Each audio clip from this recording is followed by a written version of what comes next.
سوال آپ سے دو ہیں. سب سے پہلا سوال تو آپ کا جو اسٹوڈنٹس کے درمیان اور گورنمنٹ کے درمیان جو ایک لنک ڈیولپ ہو گیا بلکہ آپ کے درمیان, تو وہ کریڈٹ گوز ٹو یو اور سب بہت خوش ہیں.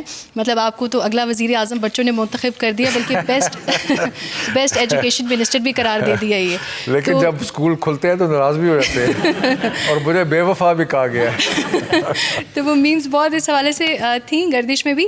سوال آپ سے یہ کہ اسٹوڈنٹس کے ساتھ تو آپ کا ایک لنک ایک کمیونیکیشن ڈیولپ ہو گیا ہے. پرائیویٹ اسکول ایسوسیشن کی بات کی جائے تو کووڈ-19 میں ہم نے دیکھا ان کے بہت سارے اعتراضات سامنے آئے. They were not happy with the educational policies of the government. تو ان کا یہ کہنا ہے کہ ہمیں اون بورڈ نہیں لیا جاتا. مجھے تنی حیرانی ہے کہ انہوں نے یہ کہا, کیونکہ ہم نے تو بے شمار تو نہیں متعدد میٹنگز کی ہیں پرائیویٹ اسکولز کے ساتھ, اور زیادہ تر میٹنگز ہم نے لو فی پیئنگ پرائیویٹ اسکولز کے ساتھ کی ہیں. سو پرابلم ایک فنڈامنٹل پرابلم تھا جو کہ سمجھنے کی ضرورت ہے.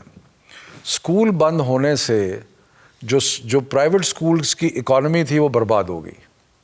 بہت سارے پیرنٹس نے فی پے کرنی بند کر دی, اور اس کا رزلٹ یہ ہوا کہ اسکولز جو تھے ان کے پاس کرایہ دینے کے لیے پیسے نہیں تھے, ان کے پاس تنخواہیں دینے کے لیے پیسے نہیں تھے, تو وہ ایک کرائسس میں چلے گئے. سو جو پرائیویٹ اسکولز تھے وہ ہمیں کہتے تھے کھولو اسکول. جو ہیلتھ منسٹری اور جو ڈاکٹر تھے وہ کہتے تھے بند کرو اسکول. تیسرا فیکٹر ہمارے لیے تھا وہ یہ تھا کہ بچوں کی تعلیم کا بہت نقصان ہو رہا ہے, اور چوتھا فیکٹر تھا بچوں کو بیمار نہیں ہونا چاہیے.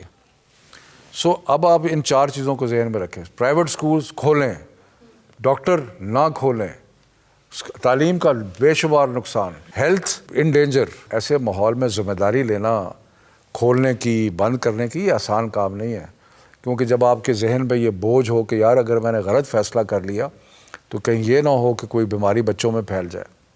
تو اس لیے ہم نے ایک تو وسیع مشاورت کی, صوبوں کو ساتھ لیا, اور بڑی ایک جو امپورٹنٹ بات ہے کہ ہم نے سارے فیصلے اتفاق رائے سے کیے.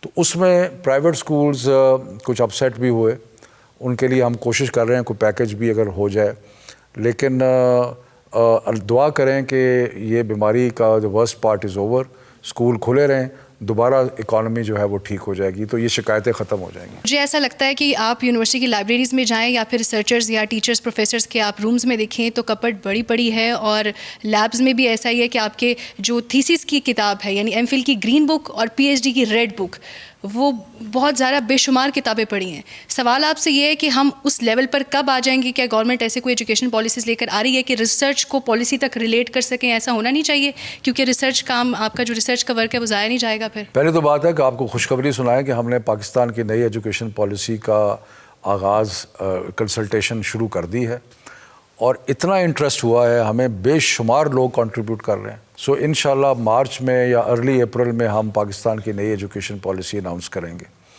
اس میں یہ ساری چیزیں جو آپ باتیں کر رہی ہیں وہ ساری چیزیں اس میں ہوگی. لیکن میں سب کو کہتا ہوں کہ اگر کسی کے ذہن میں کوئی آئیڈیا آتا ہے کہ جی ایجوکیشن پالیسی میں یہ ہونا چاہیے, تو آپ ہمیں لکھ کے بھیجیں تاکہ ہم اس کو شامل کر سکیں, اور اس میں انشاءاللہ یہ ساری چیزیں جو آپ نے کہی ہیں وہ بھی اس میں شامل ہوں گی.